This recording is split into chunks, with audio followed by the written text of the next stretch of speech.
მე გადავწყვიტე თქვენთან მესაუბრა იმის თაობაზე თუ ვის ეშინია ფემინიზმის საქართველოში. ამ ფოტოზე რომელიც თქვენ ახლა წესით უნდა დაინახოთ მალე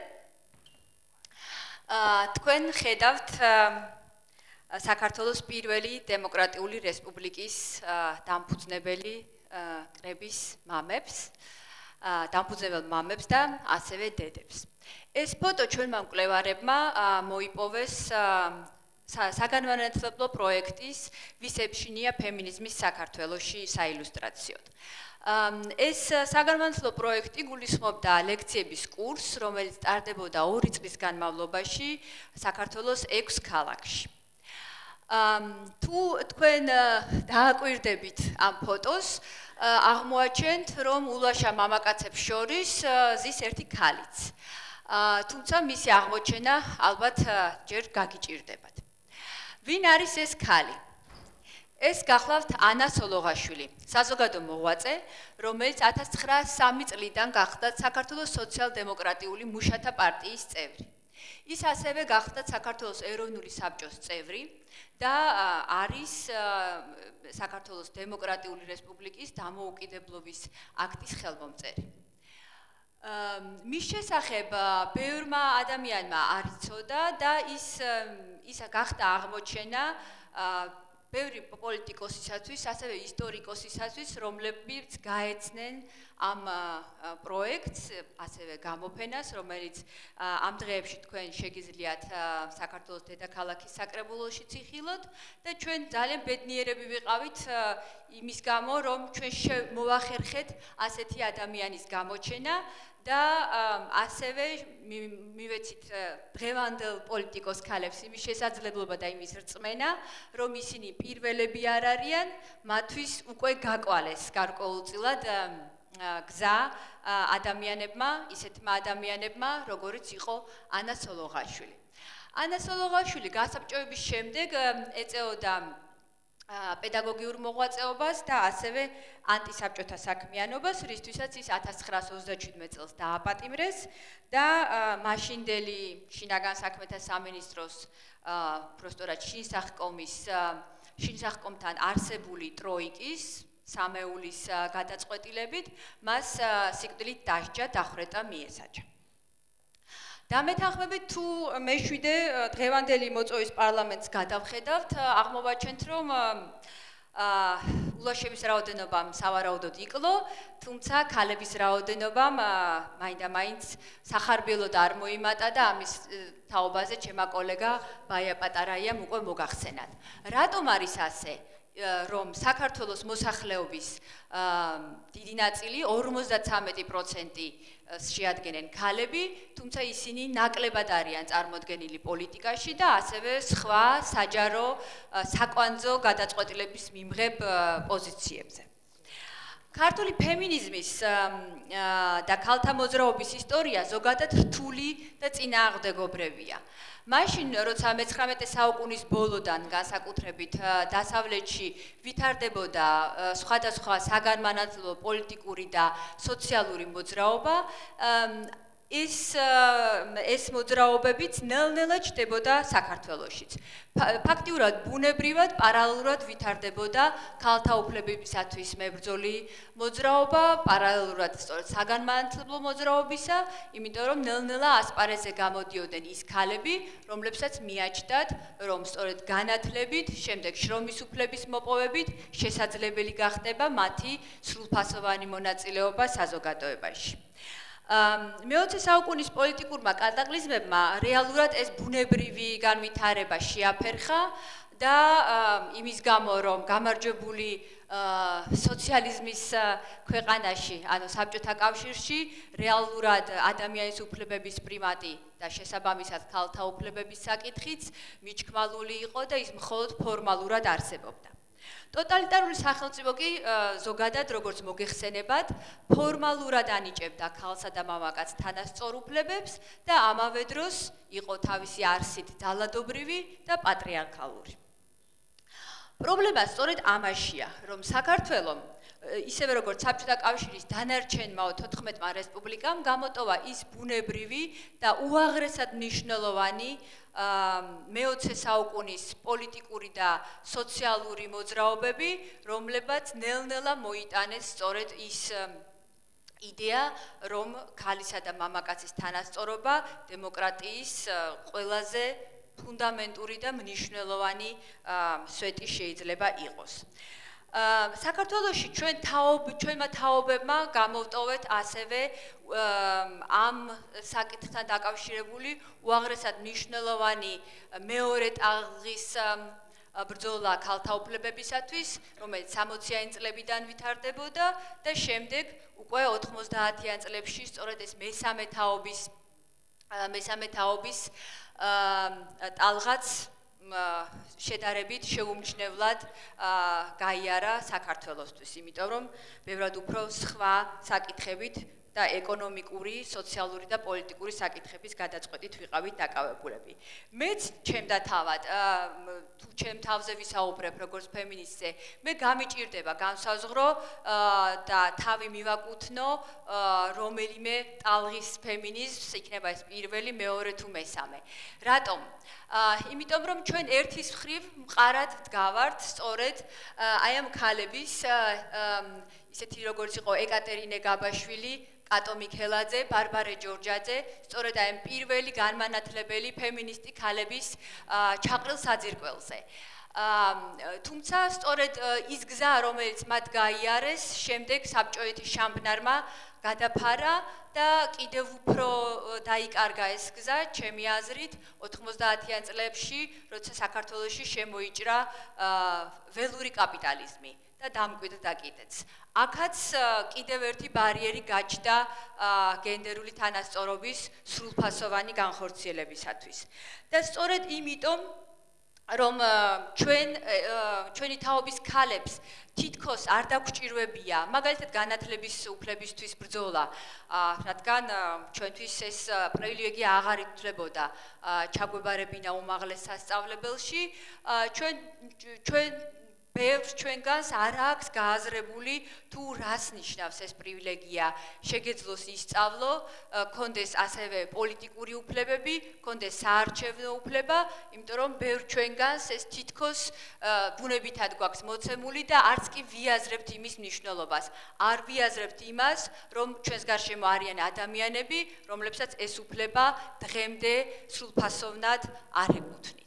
მიუხედავად ყველაფრისა, ჩვენ თვითონაც გვიწევს სწორედ ამ პოლიტიკური და ეკონომიკური უფლებების სრულფასოვნებისთვის ბრძოლა და ამ ბრძოლაში ჩვენს გარშემო არის ბევრი ადამიანი, რომელიც თითქოს უხილავად გვიქმნის ამ ბარიერს. ჩემს მაგალითზე შემიძლია მოგახსენოთ, რომ ასე ვთქვათ, უმაღლესი ჩაბარება ჩემთვის ასე ვთქვათ ძალიან ჩვეულებრივი რამ იყო, თუმცა სწორედ უნივერსიტეტშივე აღმოვაჩინე, რომ ბევრი ჩვენი უფროსი კოლეგა, ჩვენ ახალგაზრდა ქალებს არ აღვიქვამდა მომავალ ასევე სრულფასოვან კოლეგად და ესეთი გარკვეული წინასწარ განწყობა შეიგრძნებოდა ხოლმე იმის თაობაზე, რომ შენგან რა არის ახლა მაინდა-მაინც მოსალოდნელი, ქალი ხარ და კარგი დაამთავრებ და მერე რა. აი ეს დამოკიდებულება სწორედ რომლის თაობაზეც მინდა მოგახსენოთ, აი ეს წინასწარ განწყობა, რომელიც ბევრისთვის გამხდარა ბარიერი, უხილავი ბარიერი არ იყო ჩემთვის მნიშვნელოვანი, თუ რატომ გადავწყვიტე დღეს დამდგარიყავი ამ სცენაზე და მესაუბრა თქვენთვის ფემინიზმის შესახებ, როგორც იდეაზე. დარწმუნებული ვარ, რომ ამ დარბაზშიც ბევრი თქვენგანი ზის, რომელსაც სწორედ აი ეს შეგრძნება გაჩენია, იმიტომ რომ უგრძნია უნდობლობა საკუთარი გარემოცვისგან, იმიტომ რომ ქალი ხარ და არ გამოგივა. ჩვენ დავეჭვებულა ჩვენ თავში, იმიტომ რომ ჩვენთვის უთქვამს ქალი ხარ და არ შეგშვენის, ქალი ხარ და არ გეკადრება. ეს უხილავი ბარიერი სწორედ არის ძალიან მნიშვნელოვანი, რომ ჩვენ ის დავინახოთ, შევიგრძნოთ, გავიაზროთ და შემდეგ რა თქმა უნდა ერთად ქალებმა და მამაკაცებმა გადალახოთ. ეს ჩემი დიდი ბებია კატოა. ეკატერინე მაკარის ასული სტეფანიშვილი.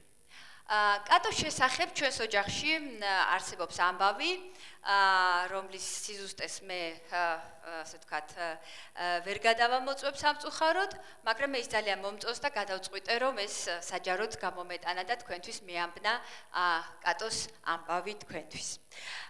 კატოს 1905 წელს როცა ის 21 წლის უნდა ყოფილიყო, რევოლუციური გამოსვლების დროს თბილისში ჩაუცვალეს წითელი კაბა დროშის მაგივრად და გასულა დემონსტრაციაზე. მისი ასეთი აქტიურობით შეშფოთებულ მის უფროს დას ქეთოს კატოს მაშინდელი საქმროსთვის შეუთვლია დროზე მოიყვანა ეს ქალი ცოლად, იმიტომ რომ შეიძლება სხვა გზას დაადგეს და შეიძლება დაიჭირონო. კატო ამ ფოტოზე მხარდაჭერაზეა წამოწოლილი თავის უმცროს ძმა არჩილთან ერთად და წინ მუთაქაზე გადაშლილი წიგნი უდევს. მის უკან სწორედ ის უფროსი და ქეთოა, რომელზეც წეღან მოგახსენეთ. კატო სტეფანიშვილი თავად გრემში დაიბადა და დაამთავრა თელავის წმინდა ნინოს საქალებო სასწავლებელი. ნიკომ და კატომ მალე იქორწინეს და მალევე გაჩნდა პირველი ქალიშვილი ევგენია. შემდეგ ამას მოყვა ელენე, ელისაბედი და ბოლოს ნაბოლარა 1919 წელს ბებიაჩემი ეთერიც. ეთერი 19 წლის იყო, როცა ნიკო დააპატიმრეს და დახვრეტა მიუსაჯეს, თუმცა ამის შესახებ ოჯახმა ბევრად უფრო გვიან 1956 წელს გაიგო, როცა ოფიციალური რეაბილიტაციის ცნობა მიუვიდა ოჯახს. ოჯახს ძალიან გაუჭირდა, იმიტომ რომ უმცროსები ჯერ კიდე სწავლობდნენ, უფროსები კი რამდენადაც შეეძლოთ ეხმარებოდნენ უსახელოდ დაქვრივებულ დედას, თუმცა ომის დროს სამამულო ომის დროს, იგივე მეორე მსოფლიო ომის დროს, ოჯახს ისე გაუჭირდა, რომ ეთერიმ,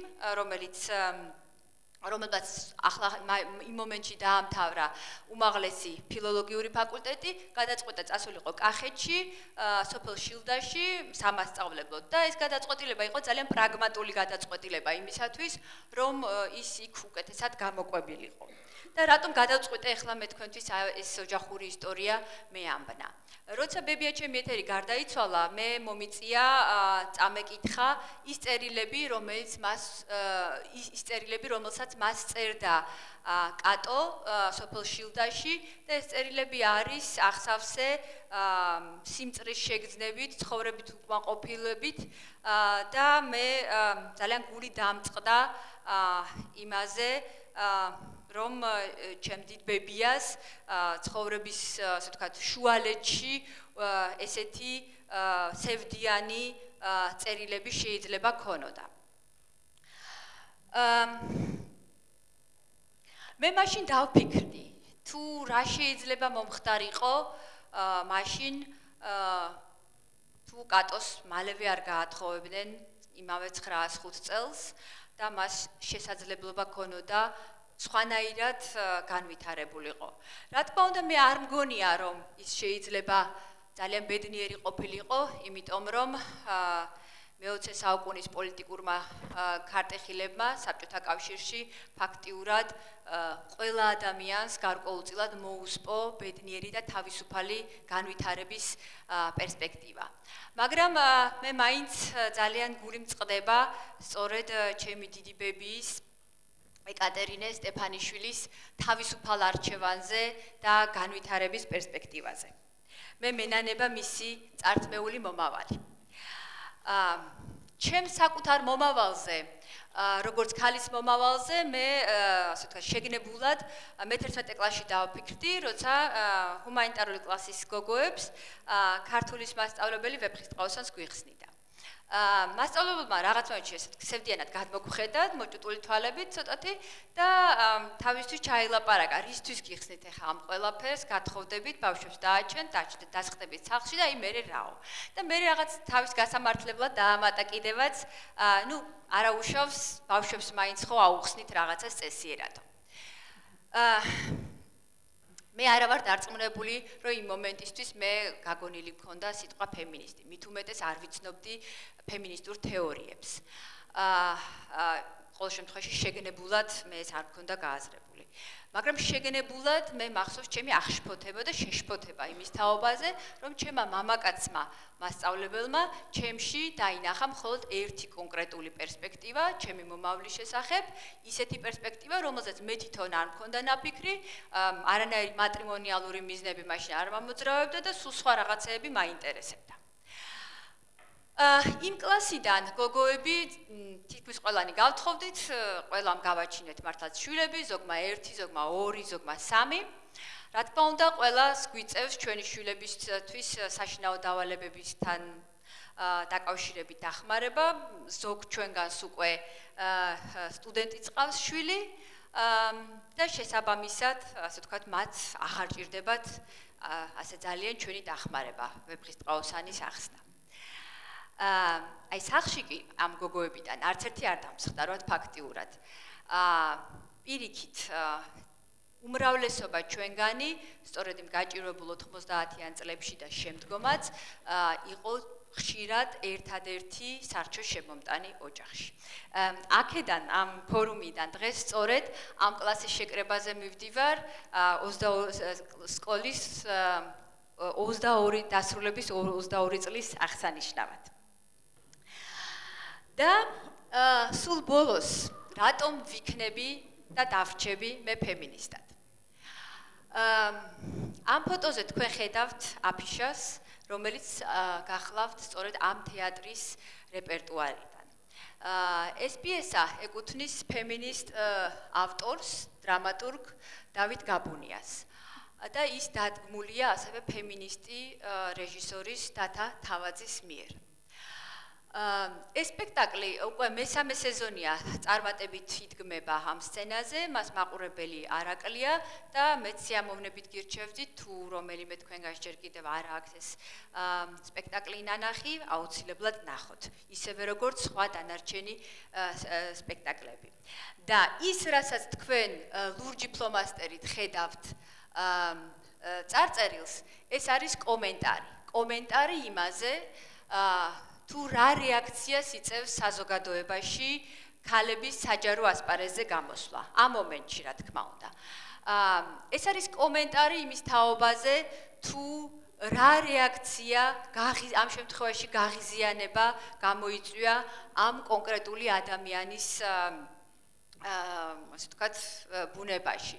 და მე მგონია, რომ დრამატურგისა და ასე ვთქვათ, მთელი თეატრის დასის მიღწევა შედგა. ისინი შეიძლება კმაყოფილი იყვნენ იმითი, რომ მათ გამოიწვიეს რეაქცია. რეაქცია, რა თქმა უნდა, იქნება შემდეგ პრობლემის გასააზრებლად. და სწორედ ეს რეაქცია, რომელიც მე მგონია, რომ ამ უცნობმა კომენტატორმა მოახერხა, რომ პრინციპში ჩაწვდომოდა ამ პიესის და თავად სპექტაკლის არსს, უნდა დაგვაფიქროს ჩვენ იმაზე, თუ ვის ეშინია ფემინიზმის საქართველოში დღეს. და სანამ ფემინიზმი, როგორც ტერმინი, როგორც იდეა, როგორც ცნება, იქნება გამაღიზიანებელი საზოგადოებისათვის, ის ჯერ კიდევ ჩაითვლება სალანძღავს სიტყვად, მე შევეცდები მეჭიროს ეს იდეა, როგორც ფერადი დროშა, როგორც ჩემი დიდი ბებია კატოს წითელი კაბა, იმისათვის, რომ დავეხმარო იმ ადამიანებს, ვისაც ჩვენი მხარდაჭერა ჭირდებათ, სწორედ თავისუფლებისა და თანასწორობის მოსაპოვებლად. მადლობთ.